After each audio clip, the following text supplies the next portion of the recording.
Now where am I? You wonder aloud to non-existent auditory organs. This place sure looks homey. Hey, wait, this looks just like Xenon. It is Xenon. It's really a Pio. Along with the changes induced by an armed conflict, the city looks different, more modern, with a heavy dash of post-disaster seasoning. Casually glancing at the status line, you happen to notice that you're in Space Quest 12. What's happened? Who was that guy with the overdeveloped hairdryer? Why did you let yourself be talked into jumping into some strange shimmering hole? Why are you talking to yourself? These incredibly intriguing questions will quickly be forgotten with barely an electron stirred in that well-armored orb atop your shoulders.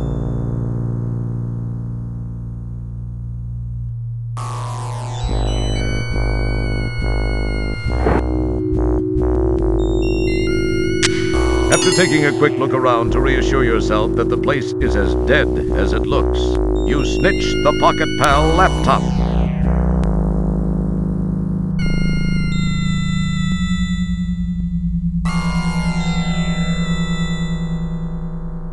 Okay, you now have the unstable ordnance. Remember, it was your idea. Good luck. A very wise choice. Carefully placing the unstable ordnance back inside the tank, you decide some things are better left alone.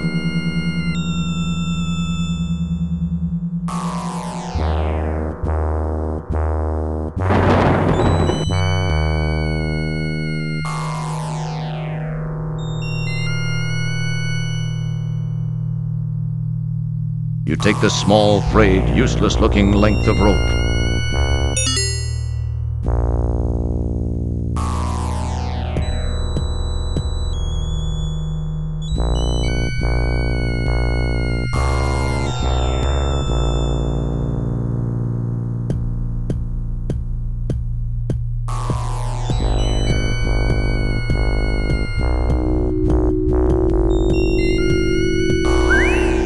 That was without a doubt one of the finest examples of bunny snatching I've ever seen. The stress placed on the rope during the bunny snatching was too much. You cast the useless fibers aside.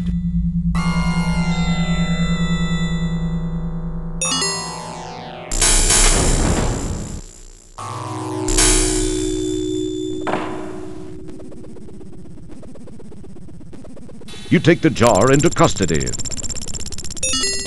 Ah, a button. Perhaps I'll give it a press.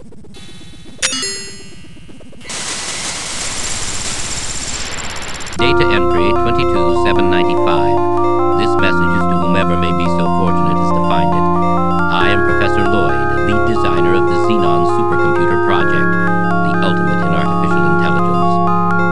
The computer was designed to enhance our lives, but instead ended up being the ruin of us all. We made the mistake of tying it into the most important facets of our existence here on Xenon, including our weather control and defense systems. It seemed like a sound idea at the time, and all proceeded well for about 3 years.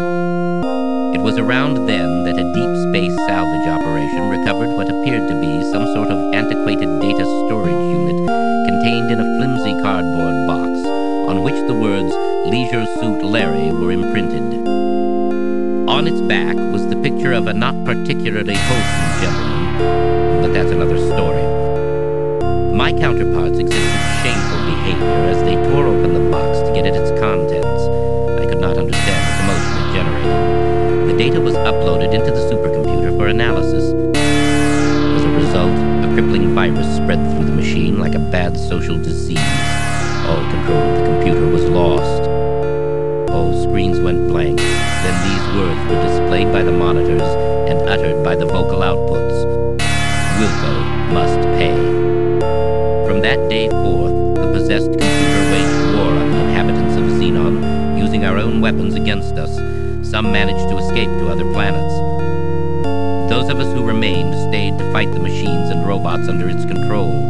It was a bloody war. Those of us that were not killed were taken captive and modified.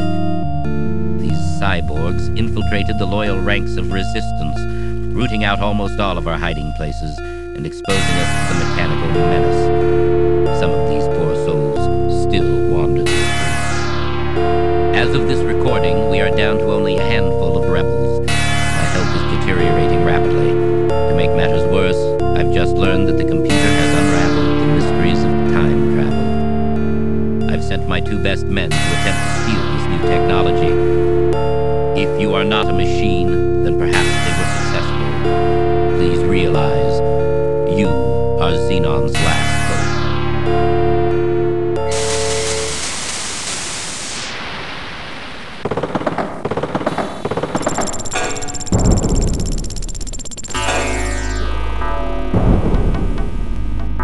Oh no!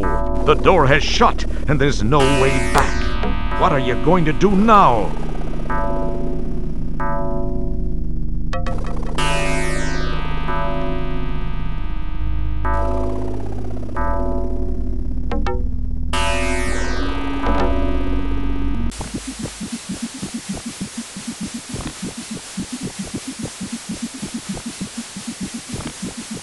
Okay. You scoop up the slimy secretion. Better get away now before it scoops you up.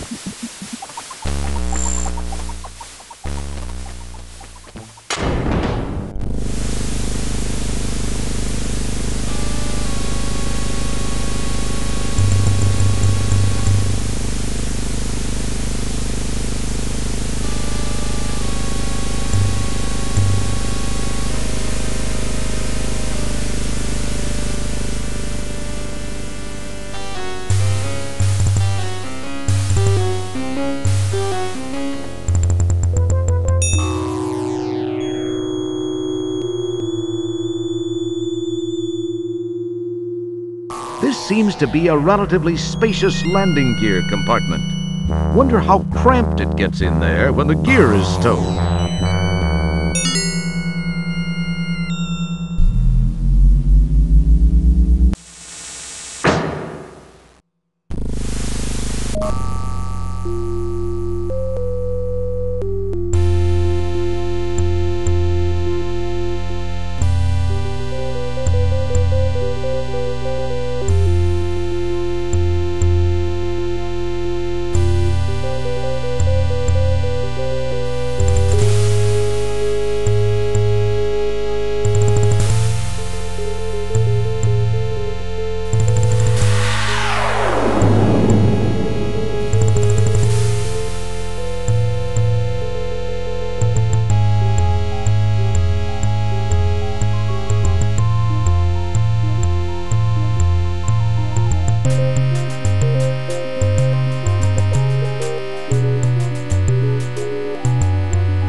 I've just completed a scan of the Labion sector of Space Quest 2. No sign of presence at this time.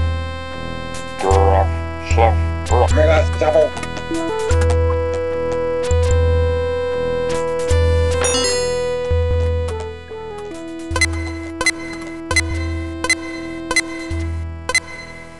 The powerful quad quark drives Rev to life. Time and space bend under the fibrillations of the time rip transfluxers. Your adrenaline and stomach reel with the hyperbolic hyperbole. And finally,